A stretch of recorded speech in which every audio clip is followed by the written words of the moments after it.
எழுச்சியோடும்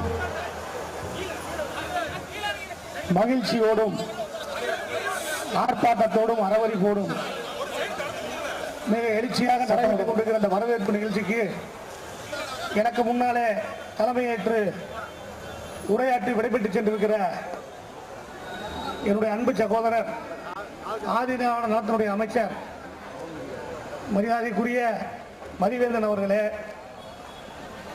இந்த நிகழ்ச்சியிலே கலந்து கொண்டு சிறப்பித்துக் கொண்டிருக்கிற ஒன்றிய நகர பேரூர் கழகத்தினுடைய செயலாளர்களே, சார்பணியினுடைய அமைப்பாளர்களே, துணை அமைப்பாளர்களே, கிளைக்கழகத்தினுடைய செயலாளர்களே, கழகத்தினுடைய முன்னோடிகளே, மகளிரை சார்ந்த அன்பு சகோதரிகளே, இளைஞரணி உட்பட்ட அத்தனை அணிகளுக்கும் என்னுடைய தரந்தாழ்ந்த முதற்கண் நன்றியை வணக்கத்தையும் தெரிவித்துக் கொள்கிறேன்.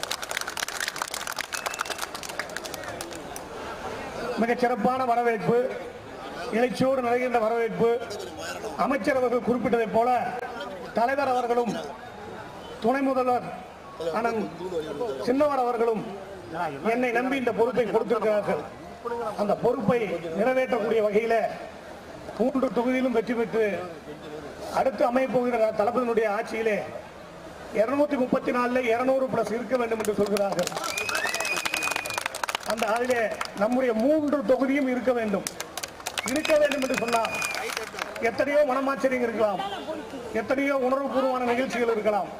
அத்தனை நிகழ்ச்சிகளையும் ஒன்றிணைத்து என்னை எப்படி ஆர்வத்தோடு வந்து எல்லாரும் பார்க்குறீங்களோ அதே ஆர்வத்தோட கடைசி வரைக்கும் என்னோட இருந்து இந்த 3 தொகுதிய வெற்றியை எழுச்சியோடு கண்டிப்பாக வெற்றி பெற்று தர வேண்டும். அதுதான் முக்கியம். இந்த வரவேற்புடைய நோக்கம், இந்த வரவேற்புடைய மகிழ்ச்சியான வரவேற்பில் நீங்கள் அத்தனை பேரும் உறுதி எடுத்துக் கொள்ள வேண்டும். எல்லாருக்கும் பதவி தர முடியாது, எல்லாத்துக்கும் பொறுப்பு தர முடியாது, அடுத்தவங்க நினைக்கிற மாதிரி உடனே மாற்றி தர முடியாது. இந்த மாதிரிலாம் எனக்கு பண்ண முடியாது. ஏன்னா 1 வருஷம் தான் தேர்தலுக்கு இருக்குது. கடுமையான காலகட்டத்தில் இந்த பொறுப்பை எனக்கு வழங்கி இருக்கிறார்கள். தலைவர் அவர்கள் சொன்னார்கள், ஏன் உனக்கு கொடுத்துருக்கன்னு உனக்கே தெரியும், அதை புரிஞ்சு செயல்படு அப்படின்னு தலைவர் சொன்னாங்க. அதனுடைய நோக்கம் என்ன? 3 தொகுதியும் ஜெயிச்சு கொண்டு வரீங்க அப்படிங்கிற நோக்கம் தான். 3 தொகுதியும் வெற்றி பெற்று கொண்டு நம்ம தலைவர்கிட்ட கொடுத்தா தான் நம்முடைய வாழ்நாளிலே நாம் செய்த ஒரு சாதனை. அந்த சாதனை களத்திலே உங்களுடைய பங்கு இருக்க வேண்டும். நீங்கள் அந்த பங்கை கொடுத்து உழைத்து, நான் எல்லாத்துக்கிட்டையும் தெரியும், உங்களுக்கு தெரியும், எல்லாத்துக்கிட்டையும் அன்பா பழகுவேன், அனைவரையும் அரவணைப்பேன். யாருக்கும் பொறுப்பு வேணுங்கிற அவசியம் இல்லை. என்னுடைய அன்பு நேரடியாக இருந்தால் போதும். அதை தலைவரிடத்தில் நான் கொண்டு காலடியிலே கொண்டு இந்த தொகுதியை சமர்ப்பித்தோம் என்று சொன்னால் தலைவருடைய நம்பிக்கை என்றைக்கு வீண் போகாது. அந்த நம்பிக்கையை, துணை முதல்வருடைய நம்பிக்கையை அவங்க 2 பேரும் நம்பி எனக்கு கொடுத்துருக்காங்க. அதை நிறைவேற்றக்கூடிய வகையில் நம்முடைய பணிகள் அமைய வேண்டும், பணிகள் இருக்க வேண்டும் என்று சொல்லி இவ்வளவு சிறப்பான கூட்டத்தில் கலந்து கொண்ட அத்தனை பேருக்கும் மீண்டும் ஒரு முறை நன்றி சொல்லி, திருச்செங்கோடு நகர கழகத்துக்கு என்னுடைய நிகழ்ச்சியை முன்னிறுத்திய நகர கழகத்துக்கும் தம்பி கார்த்தி அவர்களுக்கும்,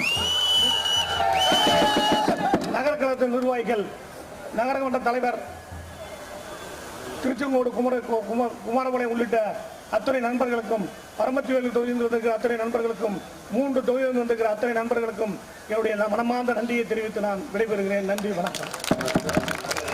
வாருங்கள் அனைவரும் அமைச்சர் பின்னால், மாவட்ட கழக செயலாளர் பின்னால் பயணியர் விடுதிக்கு அணிவகுப்போம், பணி முடிப்போம். வாருங்கள், வாருங்கள், நடைபயணமாக வாருங்கள். சிங்கத்தின் பின்னால் அணிவகுப்போம். வாருங்கள். அண்ணன் மாவட்ட கழக செயலாளர்